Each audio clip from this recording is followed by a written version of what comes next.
Mais Dieu me dit de te dire, sois discipliné. Prends 7 jours de prière. Après 7 jours de prière,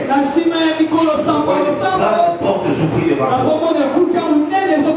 Laissez-moi corriger beaucoup de choses, mais pas toi. Beaucoup de choses seront corrigées par toi. Beaucoup de choses. Je viens franc-maçon devant Gloria.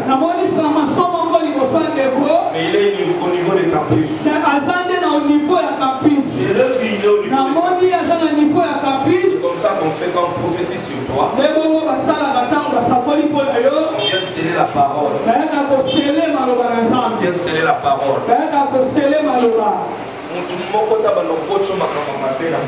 Amen. Amen.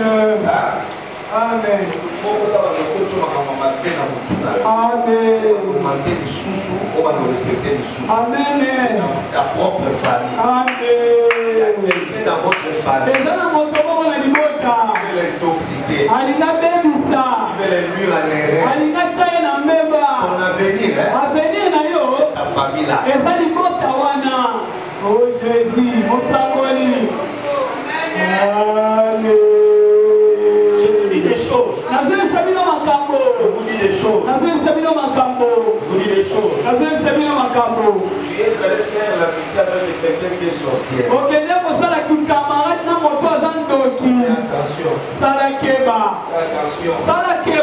Attention. Cette année ne finira pas. Cette année, le Seigneur va compenser les blessures dans ton cœur. Reste calme. Ne parle plus. Reste calme. Reste obéissant. Poli. Avant 10e mois. Quelqu'un. Quelque part. La solution pour toi.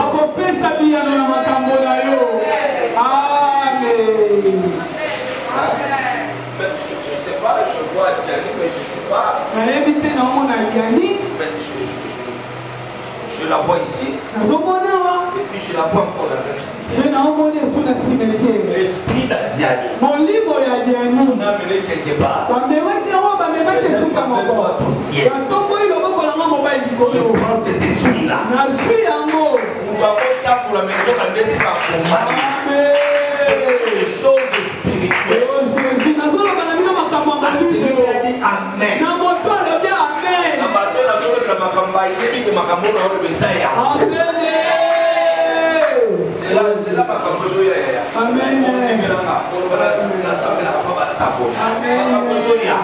Il y aura des mouvements par-ci-là. Ça a déjà commencé. Il y aura des mouvements comme ça. Parce que Dieu veut l'introduire. L'église au rose à la bien. Opportunité possible, il faut la bien. Il faut traverser dans le désert.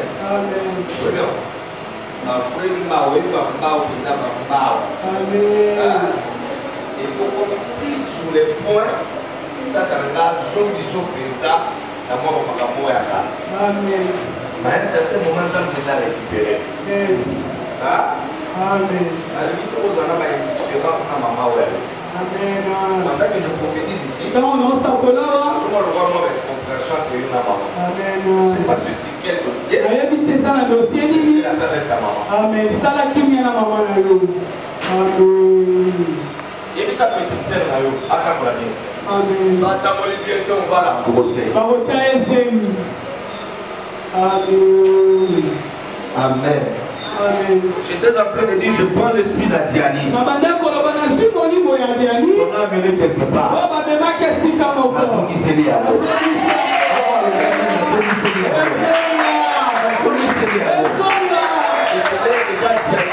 Depuis Kala. Et pendant que je priais, je voyais un démon qui est venu du cimetière.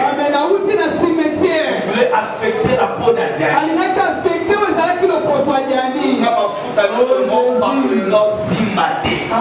Dans ton cœur. beauté que tu utilises, tu peux même changer ça. Tu peux changer ça. Parce que tu ne voyais pas très clair. Mais je viens de moi. Il voulait attaquer d'abord la peau. Et puis son visage. Et puis il allait attaquer son ventre.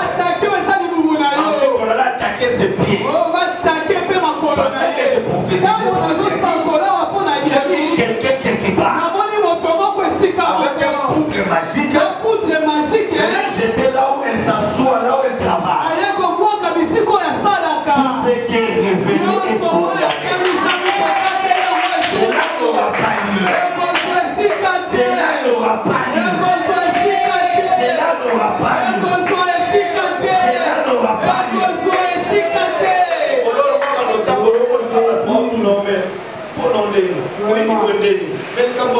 Tu allais faire ce constat-là à Dianis.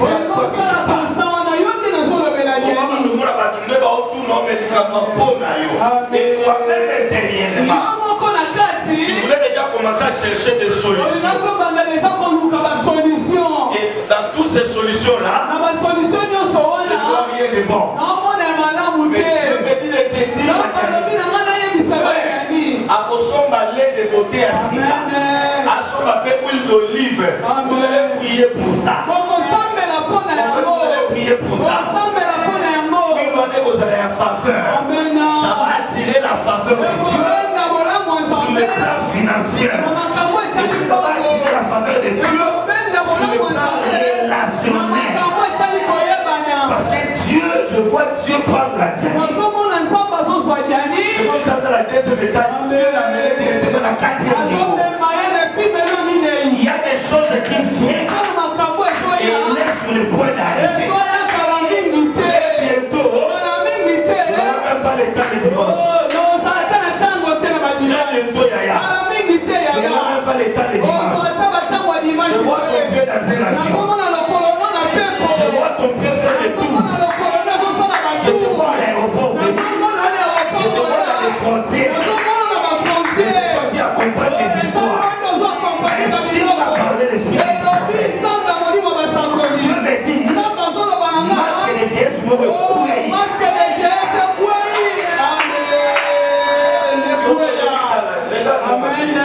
Regarde-moi ma fille. Le Seigneur est en train de traiter ta peau. Amen. Vous allez la solution liée sur la juillet. Amen. La gloire sur la salle. La jeune fille va dans ma campagne. Amen. La jeune fille va dans la découverte. Amen. La jeune fille va dans le Luca. Amen.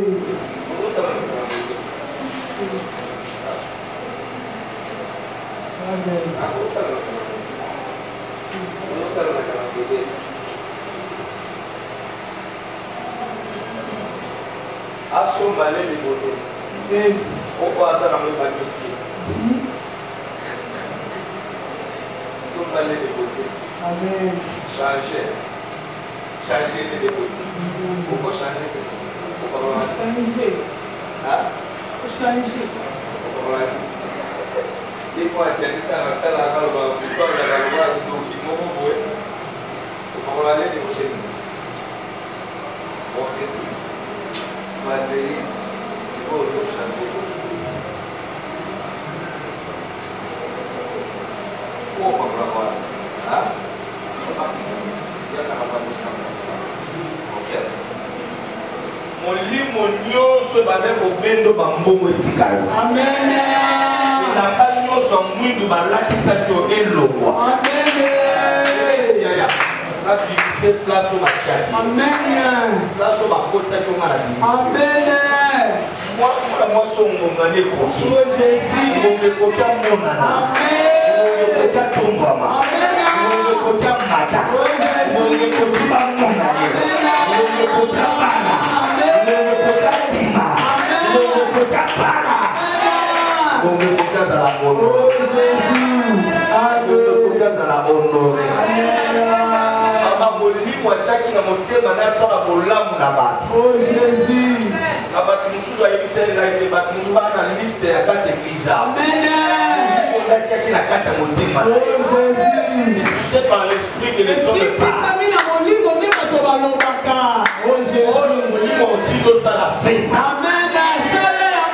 y aura des gens qui vont mourir à cause de toi. Les gens qui vont t'attaquer. Les gens qui vont vouloir du mal. La première de la prophétie, quand je vis un seringue. Je vis une seringue. Et puis on a mis des produits magnifiques là.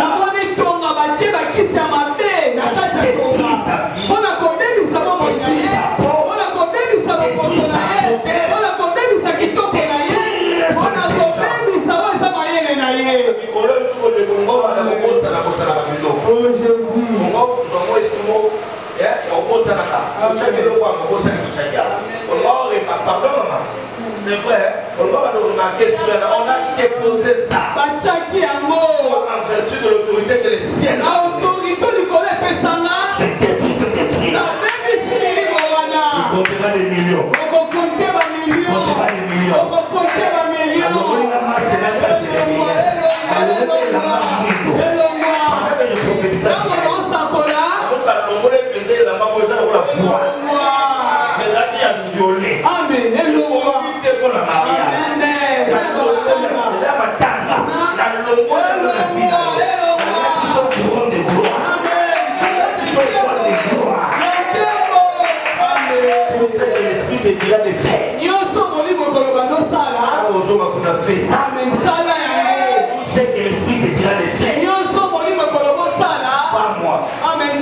Le Saint-Esprit va te dire des choses.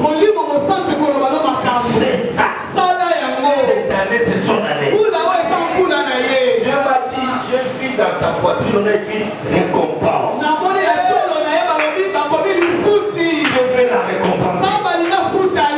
La perte de sa maman. Vous la voyez, c'est pas comme ça, mais la douleur là n'est pas encore finie. Elle marche avec cette douleur là. C'est pour des questions.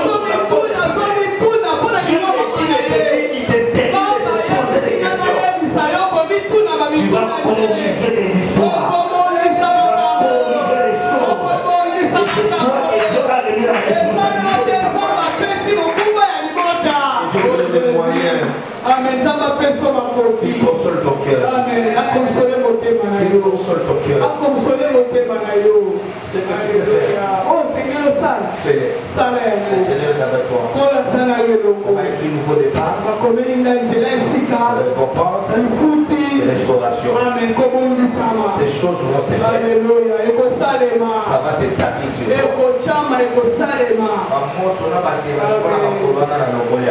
Parce que tu as été attaqué. On a touché tes pieds. Comme un prophète. On a touché tes pieds. Moi aussi je prends l'attaque là. Je retourne ceci.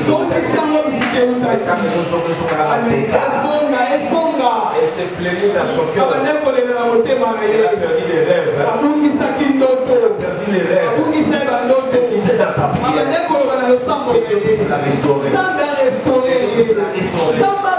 La beaucoup plaidé pour sa famille.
de ton père.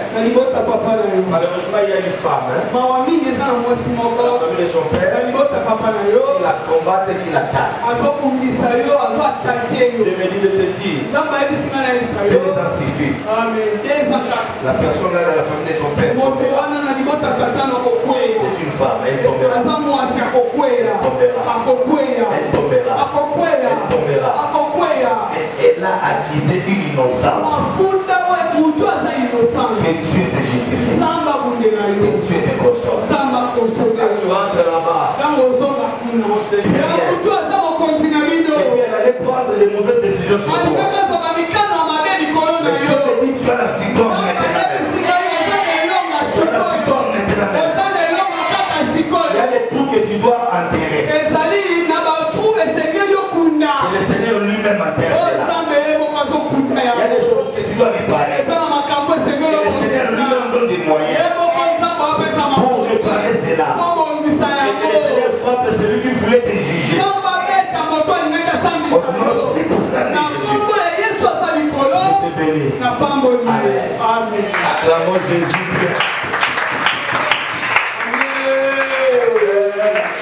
Sa message. Amen.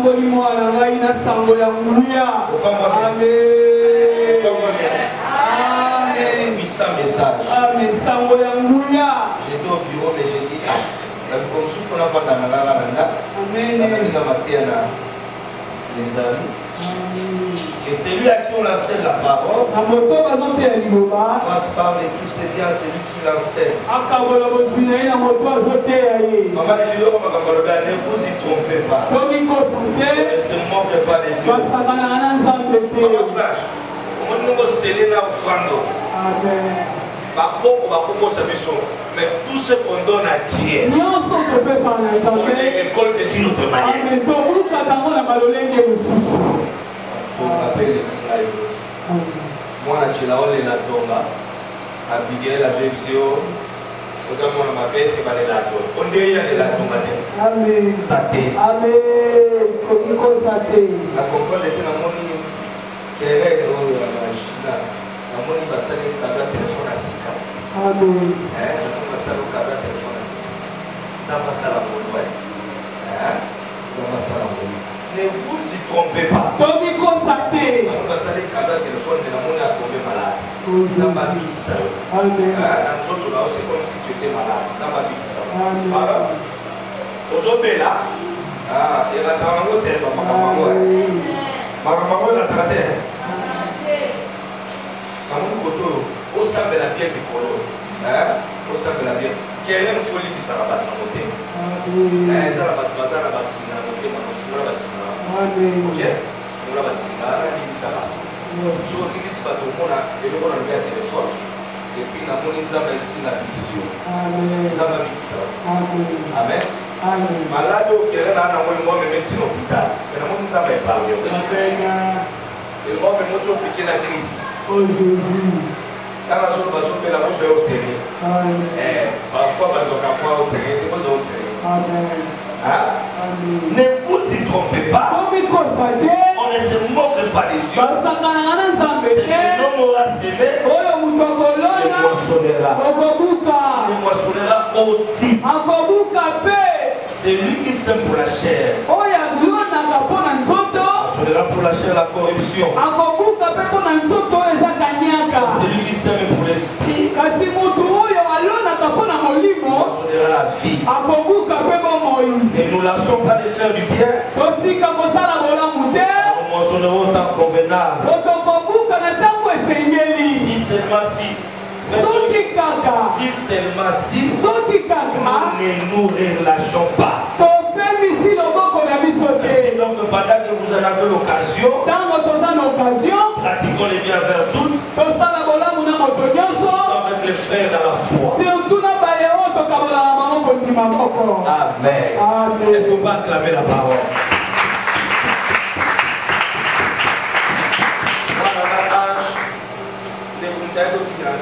C'est mon sac à Simon. Moi, la hanche, il y a mon sac à Simon. Bon, pour faire ça là, bon, famille, ça va passer. C'est faux ça.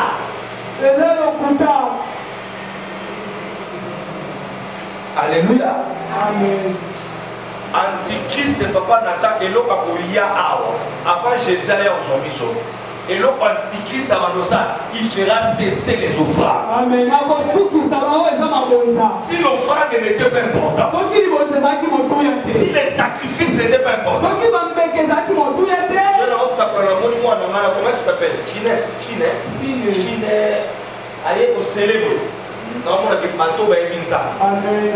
Si l'offrande n'était pas importante, Antéchrist a pour arrêter l'offrande. Pourquoi?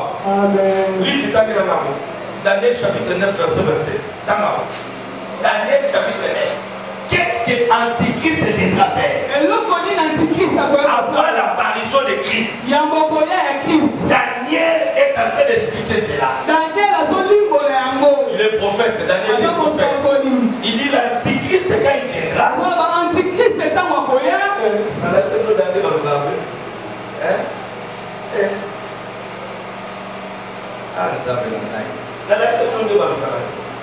Ancien Testament, ça diffusé dans combien de parties? Combien maman là où? Ancien 4 parties. Après là, papa, 4 parties. 9 verset 27.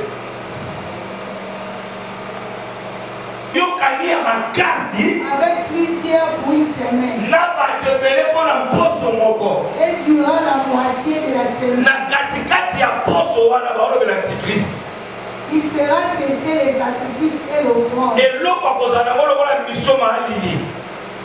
Voilà verset. Verset 6. Après les 62 semaines, un roi sera retranché. Et il n'aura pas de successeur. Le peuple d'un chef qui vivra détruira la ville et la sanctuaire. Et sa fin arrivera comme une inondation. Il est. Abola Baron. La plante c'est prêt. Abola.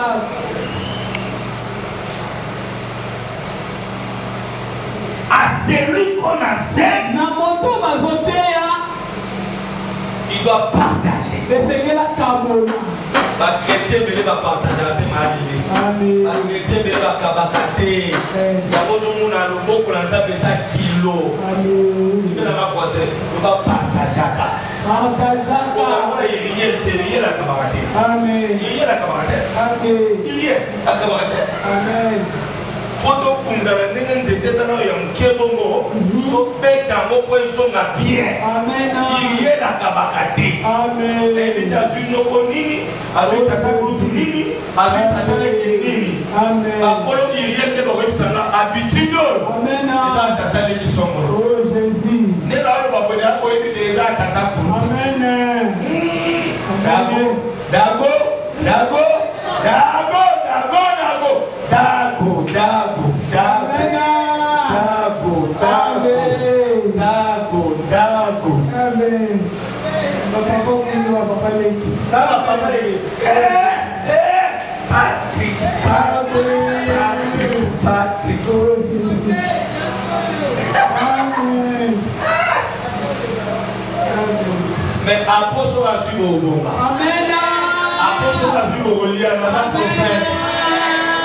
Mais Patrick, ils sont à suivre moi, c'est n'a pas besoin. Amen. Patrick, ils sont à suivre moi, ça on l'a tapé cabé. Amen. Moi, ça Patrick au Pangouani. Oh Jésus. Bravo. Hein? Bravo. Amen. Eh! D'abord, ils sont à suivre. Quelques signes nazar. Amen. Amen. Baswa pembe wana couleur. Nde yalada. Amen. Autant que la beaucoup à cause à moi c'est que hier on a gagné. Amen. Et puis bah ça me fait mal lula hier. Amen. Attends de donner le mot. Bah lula et kaka. Alors même son nom on te le fait ça les autres qui dago na yo. Amen. Bah ça me fait pas ça rien papa na kaka. Allez pour ta messe. O décorer les messa. Mais ça va pouvoir suivre aux joies. Amen. Il veut que ça va suivre aux joies. Mais il faut me lire mon yakin. Nous la famille pour ta botata tomate. Amen. Ata boke boye bisenga na prophète. Il faut me lire moi qui nous. Il y a mon Dieu là. Il faut ça les lanza de ma. Makasi. Amen. Toi, ça nous a mis des choses à la kimia. Amen. On t'a dit yombada ngachela. Yombada ngachela. Amen. Yombada ngachela. Mochela m'arrête. Amen. Faut un mot 10-10. Il faut les mots 10-10. Amen. Au sein de la ramène les mots 10-10. Amen.